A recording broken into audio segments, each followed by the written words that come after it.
Hello, everyone, and welcome into the Sports Stove Draft Show here on the Sports Stove Media Network. I'm your host, Vince Stover. Today's episode presented by Righteous Felon Jerky. Join the flavor revolution at righteousfelon.com. Use the promo code STOVE15. You'll get 15% off your purchase. We sure appreciate you tuning in as we're going through these positional rankings heading up to the draft, and even more so before the combine, right? So we're getting these names out there so that we can have them before all of the off-season stuff comes through that maybe will inflate or deflate some of these rankings as well. So we're trying to get them all in there. Make sure you hit subscribe on that button there on YouTube. We sure appreciate you following along, and I hope that you're enjoying the content that is coming out here on the show as well. If you prefer the audio version, it is available at the Sports Stove Football Show podcast, wherever you get your podcasts as well. And you can always follow us on socials at Sports Stove. That's Twitter, Instagram, and Facebook. Today, we're talking about cornerbacks and what we can expect from them, how we have them positioned out. And really all along, there has been in the first round category of cornerbacks, kind of two tiers.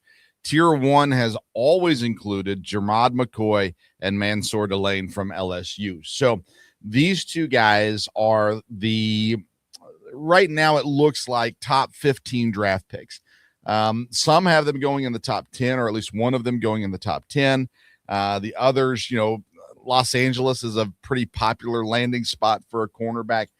For the Rams at their first pick. So somewhere in that range basically is what we're looking at, it looks like, for these two cornerbacks. Then after them, there's this other tier that different people have it differently. I've got it Avion, Terrell, Clemson, Colton Hood, Tennessee, Brandon Cisse from South Carolina. A lot of people would put Chris Johnson in that category. I have him in the next tier down. And kind of, I guess we'll talk about that. So I've got them ranked currently. Mansour, Delane 1, Jermod, McCoy 2, Avion, Terrell 3, Colton Hood 4, Brandon Cisse at 5. And then I've got a group of guys that are clumped together that I'm not really at the point where I can rank them just yet, even so, still working through some of this. But I love Will Lee III. He's one of my favorite non-first round cornerbacks in the draft this year. Absolutely love him. He's 6'3", 190. His talent is amazing. He's going to be a steal of the draft, I think. Chris Johnson from San Diego State would be in this category. Keith Abney from Arizona State in this category. And then D'Angelo Pons from Indiana. I put all of those in this next tier, tier 3 for me. Then tier 4 is also stacked. Malik Muhammad from Texas, Jair Hill from Michigan, Davison Igbinosun from Ohio State, Keontae Scott from Miami, Takario Davis from Washington State, and Chandler Rivers from Duke in that tier number 4. I think all of these guys are day 2 possibilities, day 1 or 2 possibilities, I guess I should say.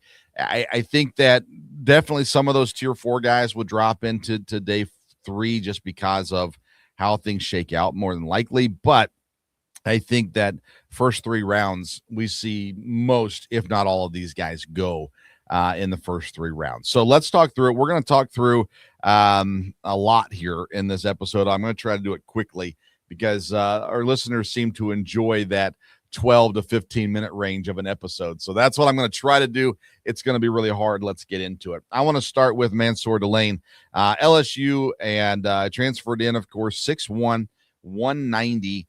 Is the numbers that we have. Very physical. He can play on the inside, but I think his best fit is on the outside because he is so physical. He's a long physical corner. He can be aggressive. He's probably better when he is aggressive. So great in the press. He can tackle. He's a good defender in the run game as well. And he competes with the wide receivers for the ball at the catch point as well. He is not elite speed. Again, maybe he comes out and shows something really special at the combine, but he's not elite in his speed, and his transitions aren't great either. So there's definitely places to go with him. Playing that press is awesome. He's really better in the zone just because of the speed issues, but definitely a starter from day one. With the right place, the right coaches, could develop into a top tier cornerback in the league. If he ends up in the wrong spot, then he'll still be good. Maybe not reach that potential, though, of course, as well. Jermod McCoy, I really want to put Jermod McCoy first in my rankings, but just him not playing for so long does worry me. Good size, 6 foot, 193. Again, an outside cornerback. He's built to be your cornerback on your team. Really good in press, really good in man as well. Many think he has the highest upside in the group. He's just so fluid when he's out there. Again, having those man coverage tools is a big thing. The problem is that he just hasn't played in so long. So when he did play, very smooth, great in his technique as well, and he plays the ball really well. The problem is he gets a little handsy, and the kind of handsy that turns into penalties. So that's the big thing to watch, I think, with McCoy, outside of just the physical aspect of not playing for so long. How is his health? Where is he at in this, but can he keep his hands off in the NFL where he doesn't get him into trouble from there? So nonetheless, I like him a lot. I really want to put him first, but I just can't do it with the amount of time that he's been on the field or the lack thereof here recently. Let's talk about Avion Terrell next out of Clemson. I don't know why I'm stuck on these Clemson guys. I really like them. TJ Parker at the edge as a guy that is it's shooting back up my board. Preseason, he was a top 3 player on my big board. Bad season, of course, so that knocked him down.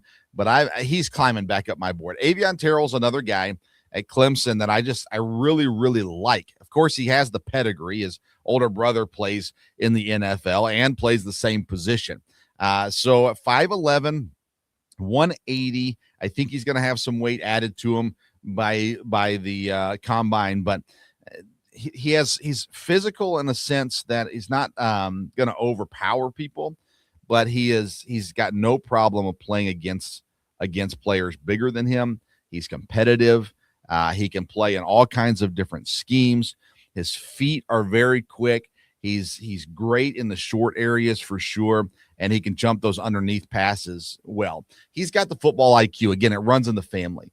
And for me, when you show that IQ, it goes a long way for me, especially in these coverage type defenders, the safeties and the cornerbacks, and even in the linebackers. That IQ goes a long way for me. So tough, so competitive. You'd love him to be bigger. 5'11", 180, even if he comes in at 185, I don't think he'll even get to 190. So you'd love for him to be bigger. And so he's probably limited as far as who he can cover, who you'd want him to cover at times because of size and things of that nature. So doesn't have a ton of turnovers, a ton of interceptions, things like that. You'd love to see him land in a spot where he could be the second cornerback on the team, not depending on him to be CB1. We'll see where it shakes down. A lot of people are dropping him. I've seen Colton Hood get over top of him here recently in rankings and things like that. There's, again, the size, I think, is the biggest downfall for him, and people are getting scared off from that. We'll talk about that again with D'Angelo Pons, and he's bigger than D'Angelo Pons, but I just think he shows everything he needs to show to be a mid first round draft pick, somewhere in that 16 to 26 range. And, I think he's going to make a team really, really happy. Colton Hood out of Tennessee, 6 foot 190, super athletic. He has the traits. This is the guy you look at and just see he looks like a cornerback. He runs like a cornerback. He has all these traits, but there are things that need to develop for Colton Hood. He kind of burst onto the scene this year, really. And so when you look at him, you like his natural skill set. It comes so natural to him. And a lot of times when you have that natural skill set, you're not maybe as active in things. He has no fear in making tackles and coming up and doing what needs to be done.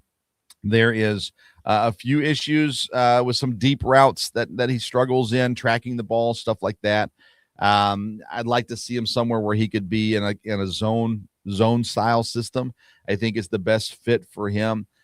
He definitely has room to grow and develop, so he needs to be at a team that'll let him do so. But super talented, again, all of it's so natural, and in the right spot, Colton Hood becomes so dangerous there as well.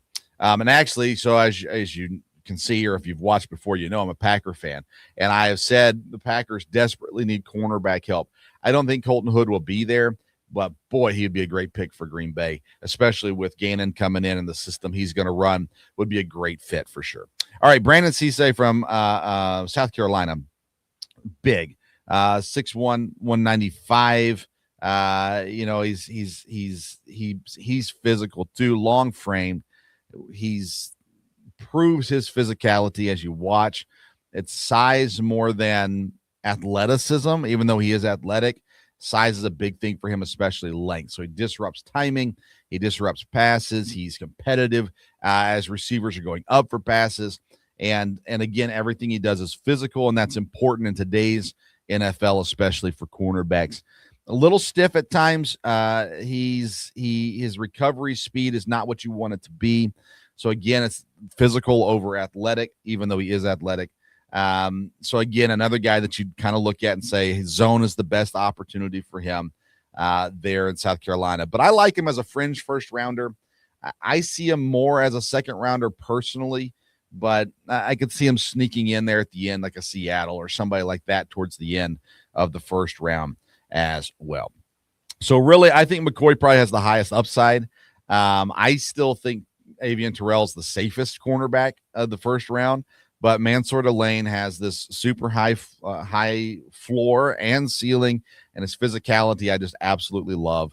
Colton Hood needs to develop, but he has everything in place to do it. It's all natural for him.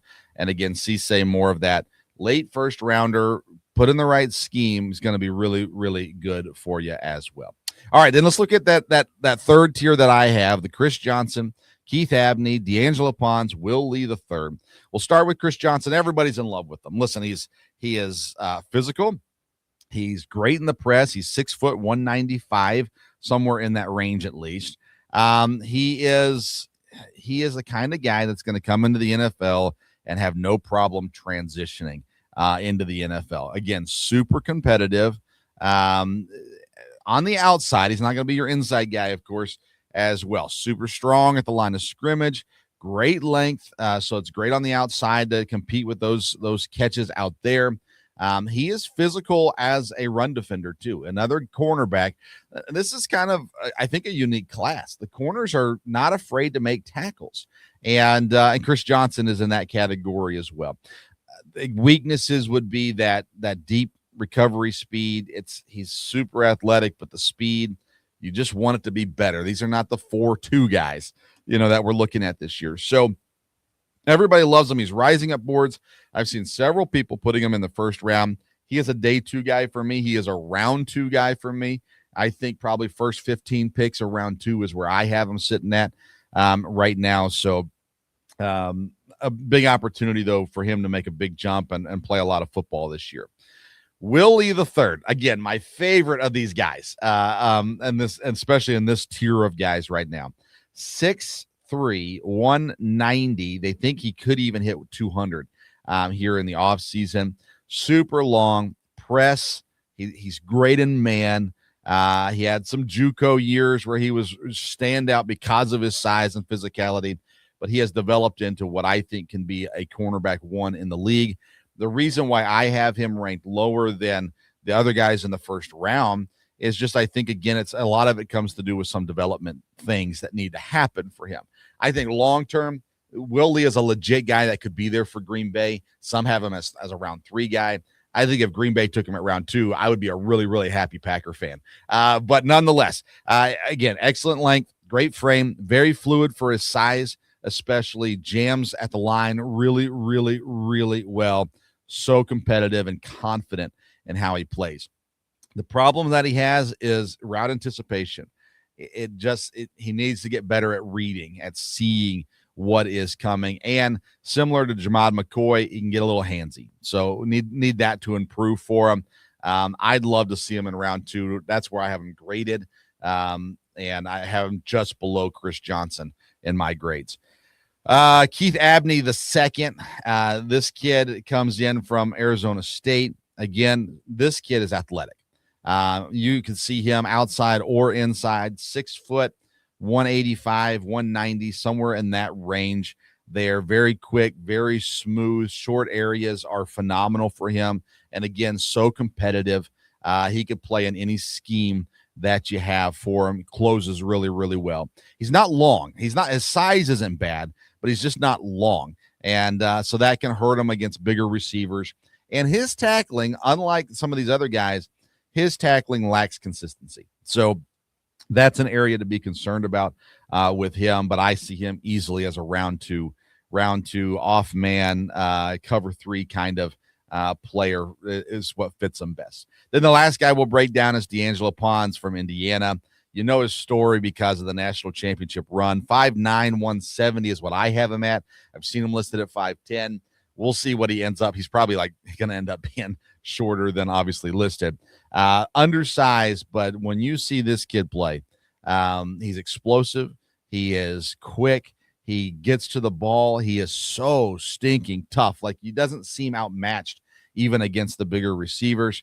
Very sudden in his movements. He's able to transition great, has ball skills, and again, just that competitor, that motor that is there.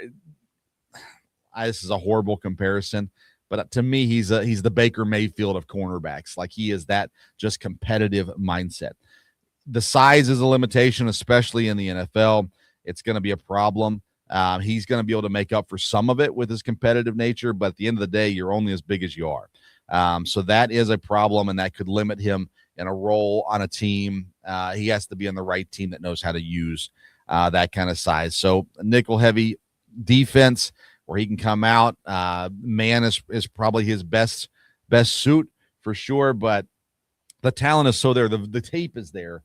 He's got to be a day 2 guy, I think a round 2 guy as well. So we want to break down the other guys: Malik Muhammad, Jair Hill, Davison Igbenogson, Keontae Scott. A lot of people really, really like him. Dakario Davis, I'm high on him too, but again, a really good sized corner, 6'4", 200.